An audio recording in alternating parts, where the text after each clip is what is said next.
Hey there, clever masterminds, it's your homeboy, Cleverboy86. This is my review for The Walking Dead Season 5. So if you guys haven't seen my reviews for The Walking Dead Seasons 1 through 4, definitely check those out. I'll have a link in the description to my playlist containing all my Walking Dead season reviews. Anyways, this is my review for The Walking Dead Season 5. The Season 5 premiere of The Walking Dead is one of my favorite episodes of the entire series. For a long time, it was actually my favorite episode of the series, but that was before we saw No Way Out in Season 6, and that's my favorite episode of the entire series, but the Season 5 premiere is definitely a close second. I've seen the Season 5 premiere probably 8 or 9 times, and every time I watch it, I get goosebumps watching the opening scene because it's just such an intense moment. But yeah, the Season 5 premiere is definitely one of my favorite episodes in the entire series. It's such a fast-paced, intense episode, and it's an amazing episode. But yeah, anyways, so at the start of Season 5, we see our group is pretty much helpless. We see Rick, Daryl, Glenn, and Bob, and they're about to be slaughtered in front of this pig trough. The people at Terminus are basically cannibals, which is really scary to think about. And then we see Carol break the group out of Terminus, which was just badass. She blows up the propane tank, and the group breaks out of Terminus. And Rick sees that Carol was the one who rescued them, and Carol takes them back to Tyrese, who has Judith. And we see Rick and Carl reunite with Judith, and that was just such an amazing scene. The group was finally back together again, and it felt like it had been such a long time since the group had been together. But that was because in the second half of Season 4, everyone was in different places, so it was nice to see the group back together again. So the group is on the road, and they run into Father Gabriel, and Father Gabriel takes them back to his church, and his church is a little secluded. We find out that the termites have followed Rick and the group to Father Gabriel's church, so they encounter Bob in front of the church, and they chop off part of his leg, and then they cook it, and they're literally eating his leg right in front of him. At the same time, Daryl and Carol go off on their own because Daryl sees a car with a white cross on the back of it, which was the same car that took Beth back in Season 4. So they go off on their own. So the termites drop Bob off back at the church, and then we see Rick and the group murder Gareth and the termites, and I just love this scene. Rick has Gareth on his knees, and Gareth is pleading for his life, and he promises Rick that they'll never cross paths again.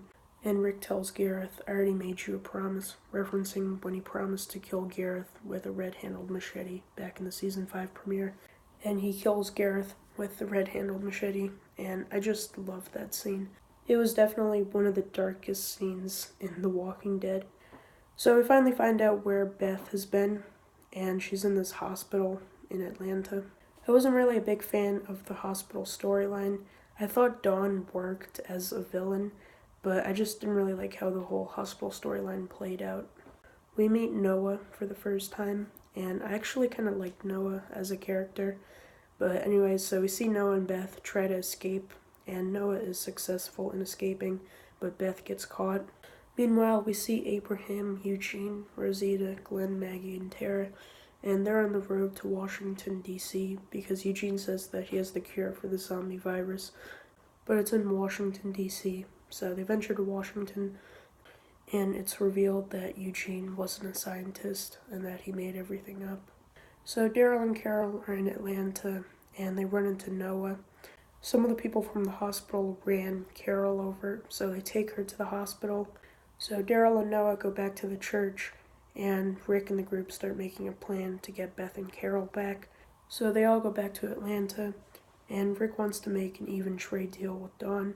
He has 2 of the officers from the hospital, and he wants to make an even trade deal. So he switches Dawn's people for Beth and Carol back, and Dawn says that she needs Noah, but that wasn't part of the deal.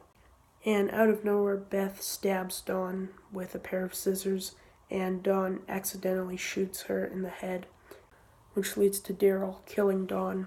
I felt like Beth's death was really random, and it was frustrating in the sense that she was home free, but out of nowhere she just got the courage to stand up to Dawn, and she got herself killed in the process.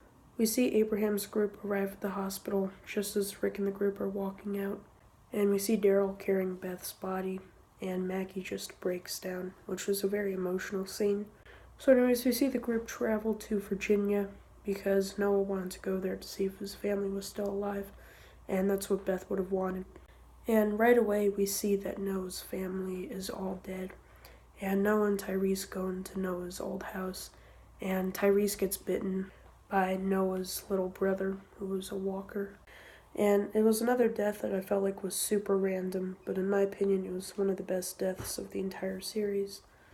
We see Tyrese having these visions of the governor and Lizzie and Mika and Bob and Beth, and that was just super entertaining because we hadn't seen anything like this before in The Walking Dead. But I thought they did a really good job handling Tyrese's death, and I felt like his death really suited his character. So we see the group on the road, and they're pretty much hopeless. They don't know where they're going, they don't have any food, and they take shelter in this barn. And Maggie and Sasha run into Aaron, and they bring him back to the barn, and Aaron tells Rick and the group about Alexandria, and Rick is understandably skeptical given what just happened with Terminus. And I just love the scene where Aaron's talking about Alexandria, and Rick just punches him in the face and knocks him out. I thought that was pretty funny, but anyways, so Rick and the group arrive at Alexandria, and Alexandria is this idyllic place, and it was pretty interesting to see whether or not Rick and the group would be able to go back to living in the old world after living in the new world for so long. I thought that was pretty interesting. I really liked Deanna as a character. She was ignorant, but you understood why she was ignorant. It was because she had been living in Alexandria since the start, and she didn't know what it was like out there. But I really liked her as a character. We also meet Jessie, and she has two sons, Ron, who's the older son, and Sam, who's a bit younger. And we find out that she is abused by her husband, Pete. Things eventually come to a head between Rick and Pete, but I'll touch on that in a second. We see Glenn, Nicholas, who's one of the Alexandrians, Aiden, who's Deanna's son, and Noah go out on a run, and things go wrong, and Aiden is killed. And we see Glenn, Noah, and Nicholas trapped in this revolving door of walkers, and Nicholas pushes his way out so that he can get out alive, and that causes Noah to be killed. That was just such a brutal scene. We see Noah get pushed up against the door, and he just gets torn apart by walkers. Like, they tear part of his face off, all while Glenn's watching from the other side of the door. But I just loved how they did Noah's death. I thought it was brilliant. Back in Alexandria, we see things come to a head between Rick and Pete. They get into a fight, and they literally go crashing through the window. And that was just such an intense scene. And Deanna tells Rick to stop, and we see Rick pointing a gun at everyone, and he's just going on a rant about how Deanna's way of doing things is going to get people killed. And Michonne knocks Rick out, and I just loved that scene. Anyways, so that brings us to the Season 5 finale. So Deanna holds a meeting to basically exile Rick, and people from Rick's group are talking about how Rick saved them. And I just loved when Abraham said, "There is a vast ocean of shit that you people don't know shit about. Rick knows every fine grain of said shit." And then some. That was just hilarious. But anyways, Rick shows up to the meeting covered in blood, and he tells the people of Alexandria that they have to change. And then Pete shows up to the meeting wielding Michonne's katana, and Deanna's husband Reg tries to calm him down, and Pete slices Reg's throat. And I just loved when Deanna turned to Rick, and she was like, "Do it." And Rick shoots Pete in the head. I just loved that scene. And I totally forgot to mention that Daryl and Aaron were out on a run, and they came across Morgan, and so they arrived back at the safe zone, and Morgan's like, "Rick?" And Rick turns to see Morgan, and the episode ends there. I thought that was a great way to end the Season 5 finale. But yeah, anyways, that's Season 5 of The Walking Dead. So, my thoughts on Season 5. Season 5 is definitely my favorite season of The Walking Dead. There was so much that happened in Season 5, from Terminus to the hospital to Alexandria. It was just such an amazing season. I'd give season 5 a perfect 10 out of 10. I love season 5. Like, seasons 4 and 5 are definitely my favorite seasons of The Walking Dead. But anyways, that's my review for The Walking Dead season 5. Hope you guys enjoyed. Stay tuned for my review of The Walking Dead season 6 coming tomorrow, followed by my season 7 review the next day. Anyways, hope you guys enjoyed the review. See you all for the next video. Alright, bye guys.